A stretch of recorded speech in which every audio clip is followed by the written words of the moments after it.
It was I who told you back in October that under Obama, you're going to have trickle-up poverty. We've gone from morning to twilight, so play It's Twilight Time in the Savage Nation as my summer audience awakens from their suntans and recognizes that there's no longer an America to be recognized under this communist dictator, Barack Hussein Obama. Say it like it is. The man is a naked communist surrounded by Politburo members, and they are trying to change this country in a way that you'll regret because you're going to lose your freedom as sure as I'm sitting here. If you don't stop these clowns right now, within 4 years you won't have your freedom.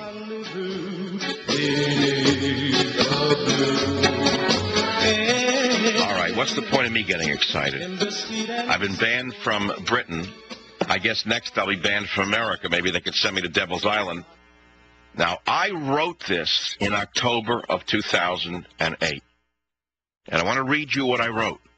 I'm quoting myself from October of 2008, because if I could be so right then, when everyone in the media saw this man as hope and change, not the naked communist that he is, I will then come back on the air, and I will tell you what's coming after this if he is not stopped cold through the electorate, through the ballot box, through streets, through tea parties, through Million Men marches. The man must be stopped or you're going to lose your freedom itself.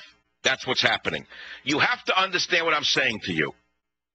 Today it's health care. Tomorrow it's speech. And after speech, it's behavior. And after behavior, it's re-education camps. And those who don't go into the re-education camps that come out sufficiently re-educated go into the slave labor camps. You say it can't happen here. I say it is happening here. In October of 2008, I wrote a monologue in which I called the concept trickle-up poverty. I told you it would be imposed. I said that he would do that, and he is doing it with his Soviet-era medical treatment plan that he is pushing as I speak. Here is what I wrote in October. The liberal media talking heads are already proclaiming that a Barack Obama victory will be revolutionary. Revolutionary is right.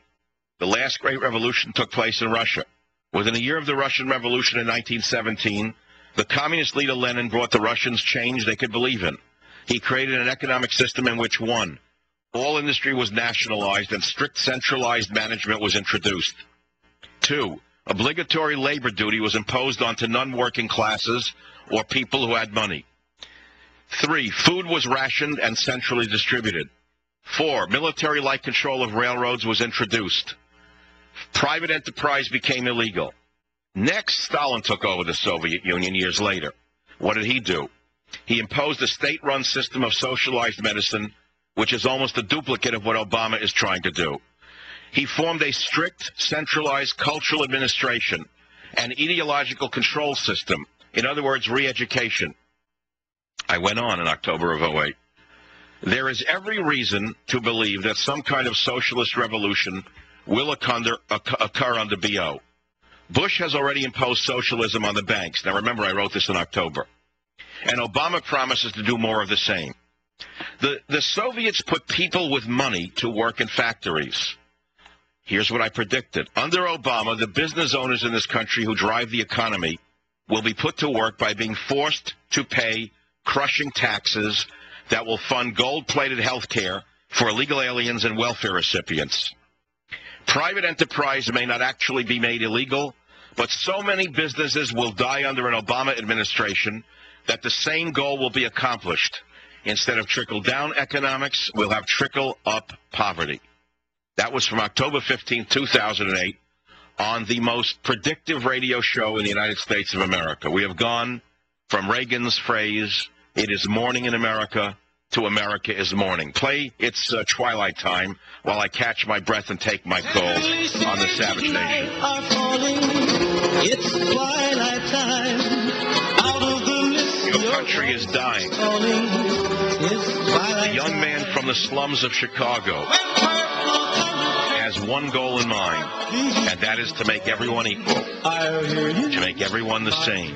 to punish those who are faster, quicker, and brighter and willing to work harder. It is sad to see the country is being given away without so much as a voice being raised in the U.S. Senate. And if you're going to comment on this, you know what? Call somebody else. I really have no reason to take your calls, system, according to what I have read. On the air, online, and on the go. This is Talk 910 KNEW.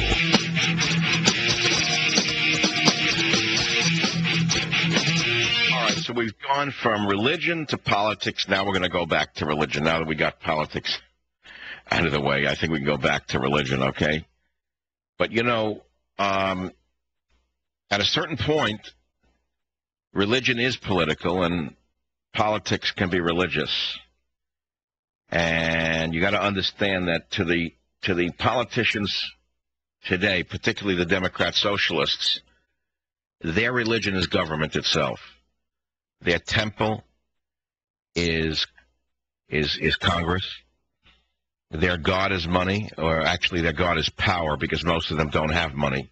Their God is power, and they worship at the temple of power. And to them, the drug is power. That is why people in politics need more and more power through more and more bureaucrats and more control over us. And that is why we must oppose them.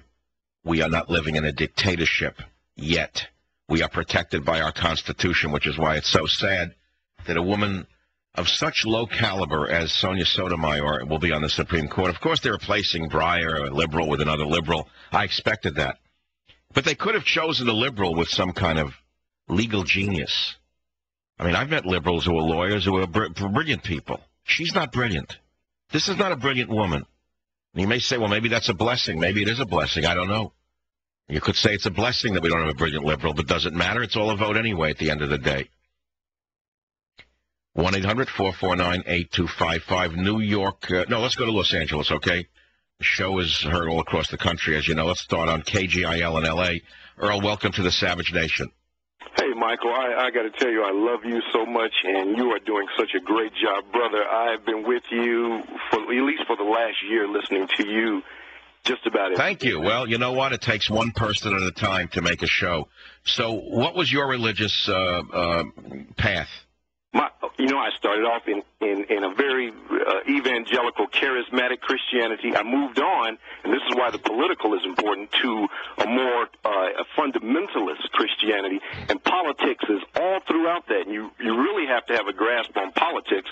That'll help you understand what's the difference between liberal, conservative, I mean, the whole nine. Well, for me, my path was going from that till it got to a point where I had to move back from all of it and to examine what you do, Michael. You try to find out what the truth is.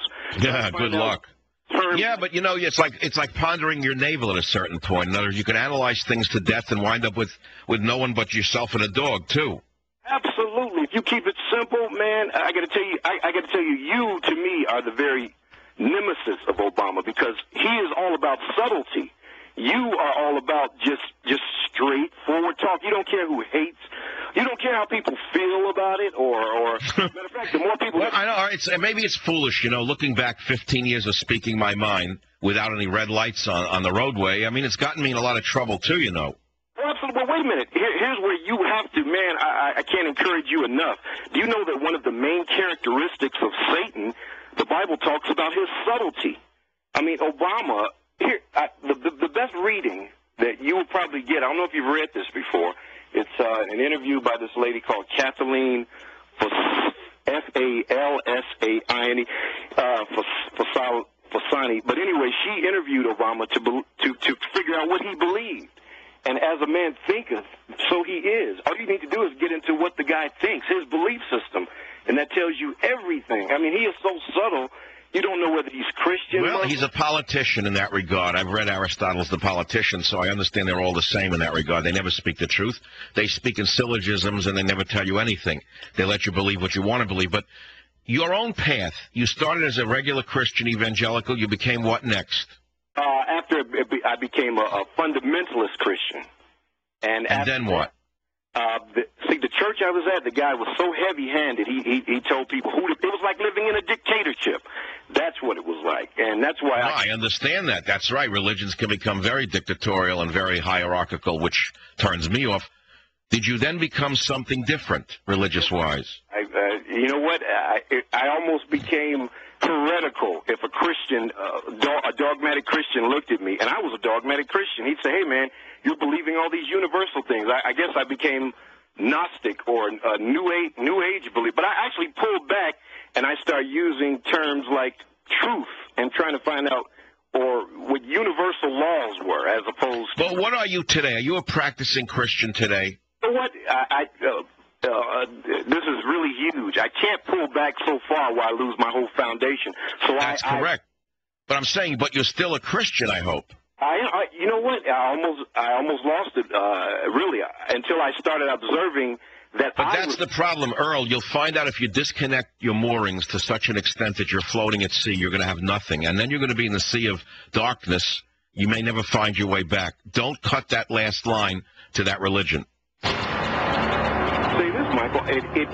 Now that Stay on the line, man. Stay on the line.